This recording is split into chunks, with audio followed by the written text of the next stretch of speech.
Aujourd'hui, je voudrais que nous essayions de faire un arrêt sur image sur la situation un mois après le pogrom du 7 octobre. Je demande à ceux qui me détestent parce que je m'appelle Boujna, je demande à ceux qui sont antisémites, antisionistes, bon, c'est pareil, on en parlera plus tard, qui ont une haine aveugle contre les Juifs, contre Israël, donc je répète, et je leur demande de faire un effort surhumain qu'ils font sans doute quand ils lisent ou quand ils écoutent tous les charlatans, les influenceurs, les putaclics des réseaux sociaux, que j'ai démontés un par un. Je leur demande de faire cet effort, d'écouter cette vidéo jusqu'au bout. Peut-être que j'atteindrai un coin de leurs neurones, de leur morale, de leurs tripes. Nous sommes un mois après donc ce pogrom qui a été commis par des barbares aidés par des civils gazaouis, ce qu'on oublie de préciser. Il n'y avait pas que des barbares du Hamas, avec tout l'équipement, il y avait aussi des civils, dans cette expédition punitive d'une ampleur jamais vue avant. Cette expédition punitive a consisté en un pogrom, il n'y a pas d'autre mot. Donc ce pogrom n'a épargné personne, femmes, hommes, vieux, enfants, massacrés dans leur lit. Ce pogrom, il y a eu des images, hein, c'est ça qui est extraordinaire, c'est que les barbares ont pris plaisir, ont eu une certaine jouissance, ce qui doit être assez peu commun pour des impuissants, et ont filmé leur horreur parce qu'ils sont fiers de leur horreur. Ils ont filmé, ils ont fait diffuser sur les réseaux sociaux. Ils ont appelé leurs amis. J'ai même vu un qui appelait ses parents. Maman, papa, j'ai tué 4 juifs. Ah, bravo mon fils. Voilà de quoi nous parlons. Oublions le dossier global Israël-Palestine. Parlons de ça. Quel est le profil de ces gens qui sont sous cette bannière Hamas? Le profil de ces gens, c'est exactement les mêmes tarés qui ont tué au Bataclan, qui a tué à Nice, au hasard, même des musulmans d'ailleurs, on oublie de le préciser, moi je le précise. Ce sont des ennemis de l'humanité, pas que des juifs, pas que des chrétiens, pas que des mécréants, pas que des non-musulmans, des ennemis de l'humanité tout entière. Et je le dis, je le répète, même si ça semble un petit peu fou, une partie de l'islam a été prise en otage par le diable. Et le problème, c'est que le diable est tellement puissant, même en communication, qu'il est arrivé à prendre le pouvoir dans une grande partie de l'islam et de l'oumma, on va dire, musulmane, qui par une solidarité aveugle, conditionnée par une éducation, conditionnée par ce que leur disent leurs autorités religieuses, votre condition de musulman est au-dessus des nationalités, et on pourrait même dire au-dessus de la barbarie. Cette solidarité aveugle a été renforcée par toutes sortes de collabos, motivés soit par la recherche de clients sur un marché porteur, le marché de l'antisémitisme et de l'antisionisme, soit pour un marché porteur au niveau démographique. Et là je parle des politiciens, je parle même des syndicats, je parle même de 80% du service public, je veux dire les journalistes, les médias, et peut-être même 80% aussi des médias privés subventionnés, Libé, l'Obs, enfin bref, toute une bande, l'Humanité, etc., qui sont depuis des années dans la propagande infâme contre Israël et pour le Hamas. Infâme pourquoi? Parce que cette propagande a dénaturé, a transformé, a trafiqué toute l'histoire de ce conflit, de cette terre, et ce, à tous les niveaux. Que ce soit au niveau religieux, théologique, archéologique, politique, militaire, et même en droit international, et même psychologique, je dirais au niveau moral, logique et justice, eh bien ce dossier a été complètement inversé. J'irai même plus loin, même au niveau du simple mot de colonisation. Le véritable problème, c'est qu'on utilise les mauvais mots.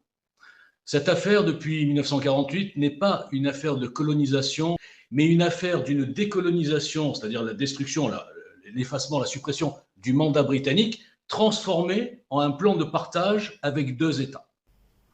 On vous veut passer ce dossier comme un dossier de colonisation.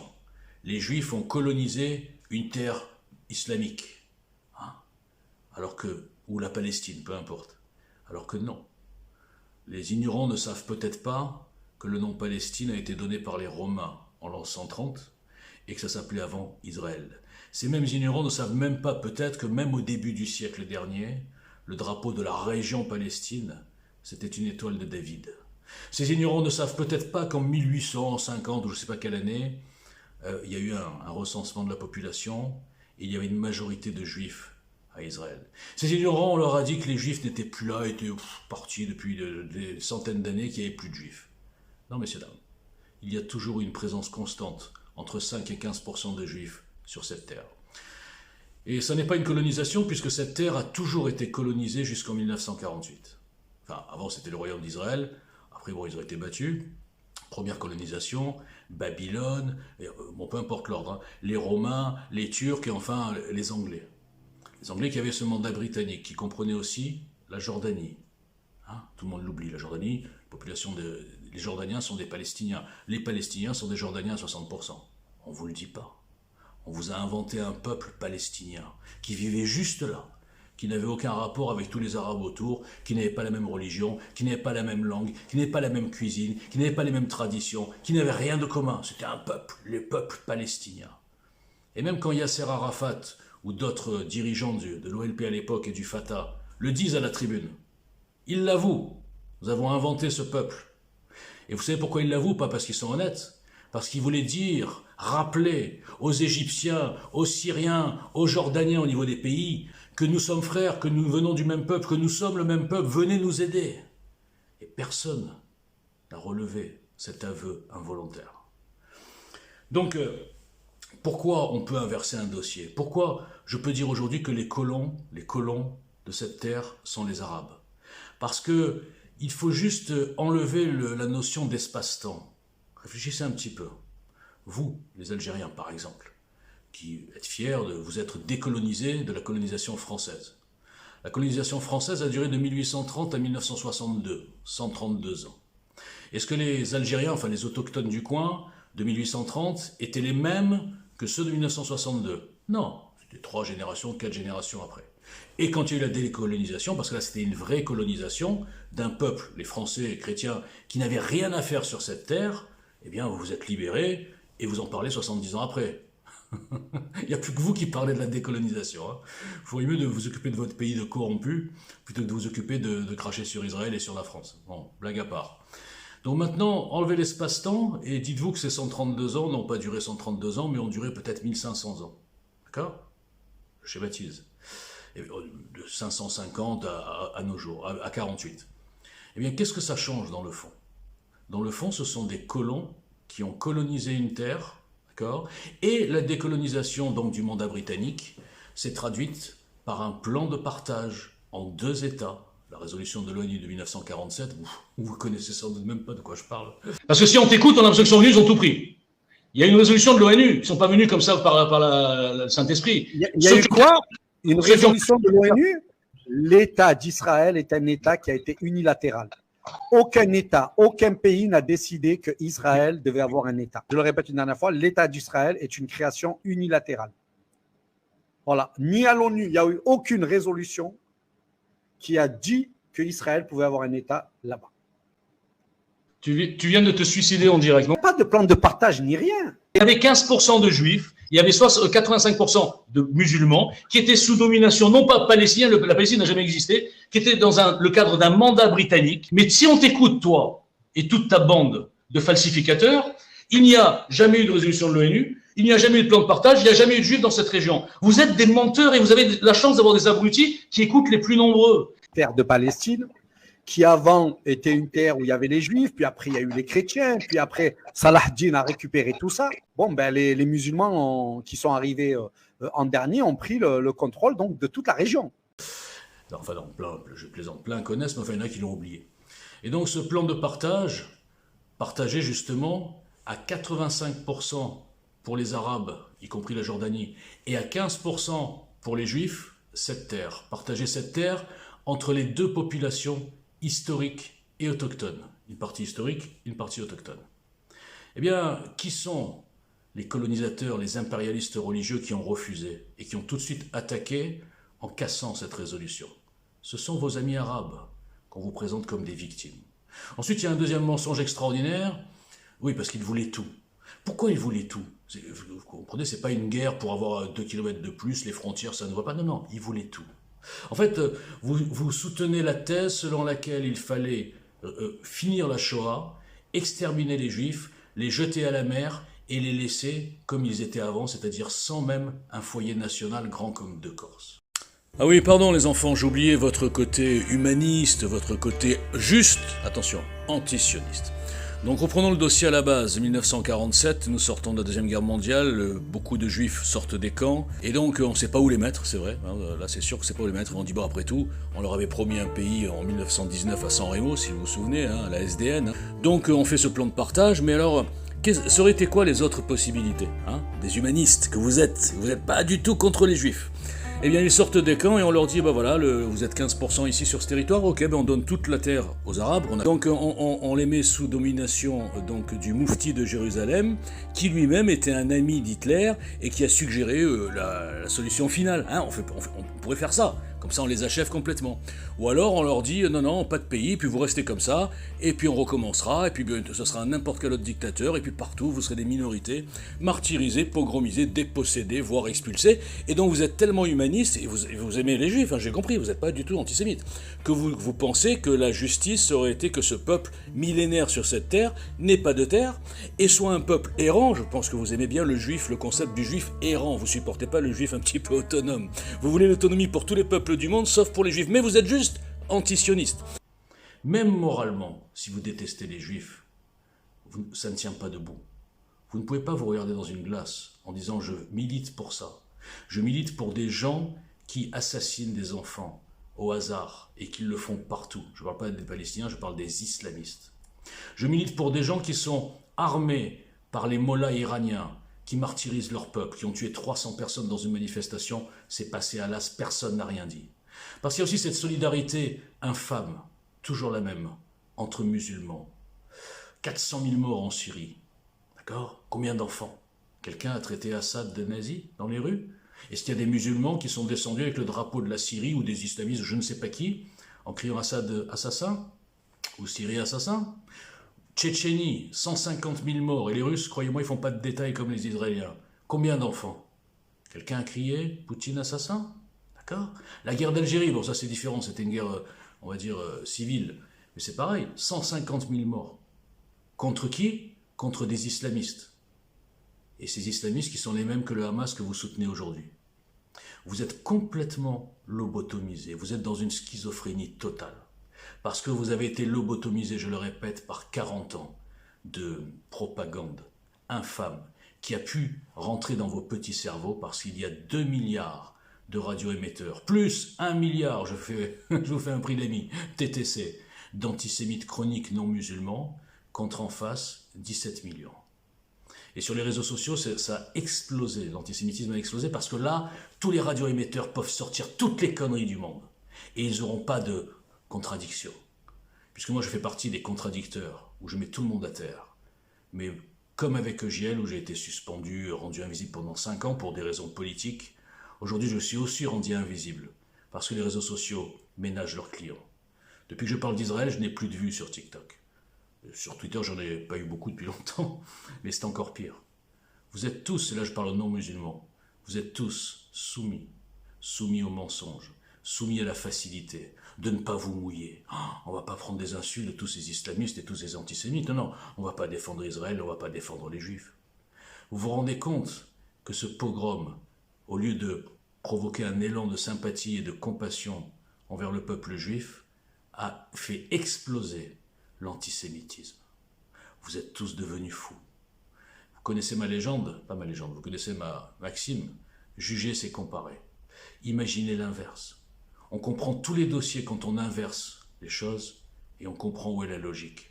Imaginez l'inverse, imaginez 800 civils palestiniens massacrés par des sauvages barbares, juifs extrémistes, parce qu'il y en a aussi, ils ne sont pas aussi barbares, mais il existe aussi des extrémistes juifs. Imaginez ça, la France à feu et à sang. Pas un juif qui pourrait marcher dans la rue sans se faire massacrer, au nom de la vengeance extraordinaire où tout juif est responsable de la politique d'Israël. En revanche, tout musulman est irresponsable. Ah non, c'est pas l'islam. Hein. Le Bataclan, non, non, c'est pas l'islam. Daesh, Raqqa, non, c'est pas l'islam, nous on n'a rien à voir. Et ça passe. Et vous savez pourquoi ça passe d'un côté et ça ne passe pas de l'autre quand les juifs disent attendez, nous on est juifs, d'accord, mais enfin on n'est pas dans le gouvernement israélien. Eh bien ça passe parce que d'un côté, il y a 450 000 juifs et qui ne sont pas des voyous, qui remplissent pas nos prisons, qui font pas d'attentats, qui menacent pas tout le monde partout dans les rues, qui font pas des lynchages à 10 contre 1, qui sont pas des racailles à agresser des flics, etc. Et de l'autre côté, il y a 12 millions. Donc, vers qui va pencher la balance? Vers les 12 millions, par les lâches que vous êtes. Ces propagandes sont donc possibles par le nombre, par la lâcheté, par la soumission et par l'ignorance de ce dossier, que je suis un des seuls à traiter dans tous ces aspects. Bien sûr que je suis le premier à dire que dans n'importe quel dossier, il n'y a pas de blanc, il n'y a pas de noir, tout est gris. Mais je vais dire que c'est plutôt gris clair vers Israël, qui ne fait que se défendre pour sa survie depuis 70 ans.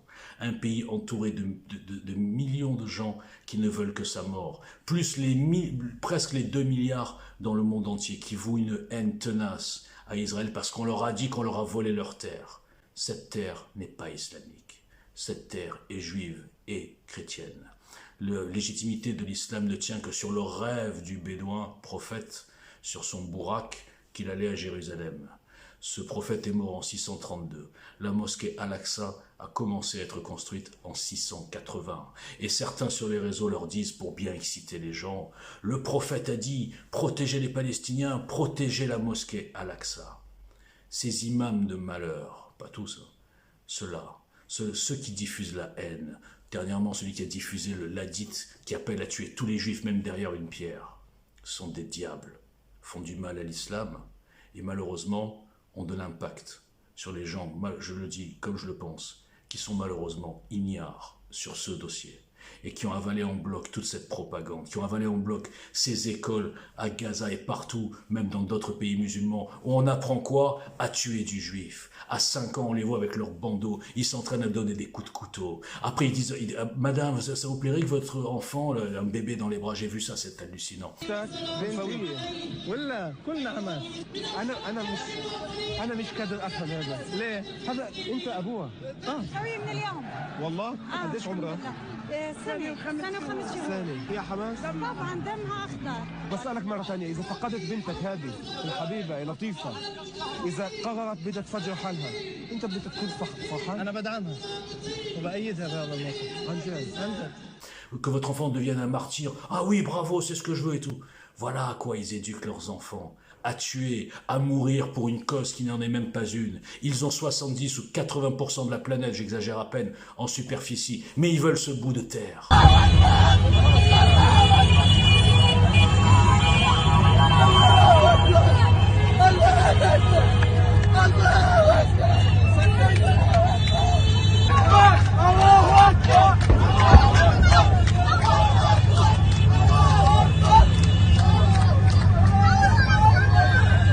Parce qu'ils veulent le monopole. Qui sont les impérialistes? Qui sont les nazis? Qui sont ces impérialistes religieux? Qui sont ceux qui s'installent partout et qui disent ouvertement « Nous vous coloniserons avec votre faiblesse, votre lâcheté, ils sont en train de le faire, et vos lois qui nous protègent ». Qui sont-ils? Les sionistes? On a déshumanisé le juif en l'appelant maintenant le sioniste. Ça veut dire que tous les gens qui défendent le Hamas, on n'a qu'à les appeler les islamistes. Mais là, ils vous diront non, non, non, ça n'a rien à voir. Ça n'a rien à voir. La fameuse mauvaise foi qui passe toujours grâce au nombre et à la lâcheté des passants. À mon petit niveau, j'ai vécu ces meutes contre moi et ces passants qui passaient, qui faisaient semblant de ne plus me connaître. Ils avaient peur d'être pris dans la masse des insultes et des menaces. Je ne parle pas d'Israël, hein, je parle de GL citoyen. Eh bien, ce sont des lâches. Aujourd'hui encore, 5 ans après, ils me voient encore debout, me battre, être le plus suspendu, le plus shadowban, le plus invisibilisé, le plus insulté, le plus ignoré par toutes leurs putaclics qui, elles, sont boostées. Ils ne disent pas un mot, ils regardent ailleurs. La lâcheté a déjà tué ce pays. Je ne sais pas comment on va s'en sortir, mais ça pue. Ça sera les Juifs, après ça sera qui? Et bientôt il n'y aura plus personne pour se lever.